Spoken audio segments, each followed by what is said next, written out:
Ang pinakaunang leader na ating nakilala sa Tokyo Revengers ay walang iba kundi si Mikey. Ang tunay na pangalan nga ni Mikey ay Manjiro Sano at siya nga ang leader ng Tokyo Manjiro Gang, in short, Toman. Isip bata o carefree ang personality nitong si Mikey kapag hindi siya nakagang uniform. Pero once nakaharap na niya ang mga commanders at mga miyembro ng Tokyo Manji Gang ay nag-iiba nga ang aura nitong si Mikey.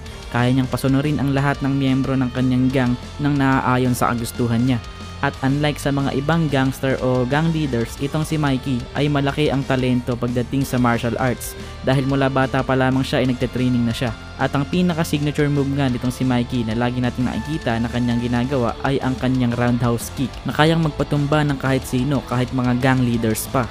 At hanggang ngayon nga, kahit sa manga, wala pang kahit sino ang nagawang patumbahin itong si Mikey pagdating sa labanan. At dahil dito nga nabansagan siya bilang The Invincible Mikey. Pero sa totoo guys ay napakabuting tao nitong si Mikey pagdating sa kanyang mga kaibigan at gang members. Talagang may pag-aalaga siya sa kanila.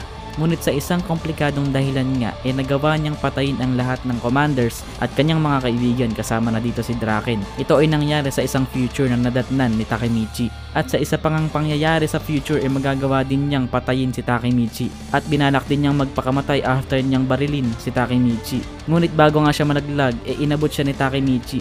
At dahil nga sa will o kagustuhan ni Takemichi na iligtas itong si Mikey, na-trigger nga nila ang time loop ability ni Takemichi at nagawa nga makabalik sa nakaraan ni Takemichi bago siya mamatay. At dito nga nagsimula ang bagong misyon ni Takemichi na iligtas si Mikey mula sa kanyang madaling na landas na tinatahak. Ang pangalawang gang leader naman sa ating listahan ay ang leader ng Mobius na si Nobutaka Osanai. Si Osanai ang 8th leader ng Mobius at malakas nga itong si Osanai. Nagawa niya ngang talunin si Pachin na former 3rd Division Commander ng Toman nang walang kahirap-hirap. Kaso nga nagawa siyang talunin ni Mikey gamit ang kanyang signature roundhouse kick at na one hit nga itong si Osanai. Ang pangatlong gang leader sa ating listahan ay si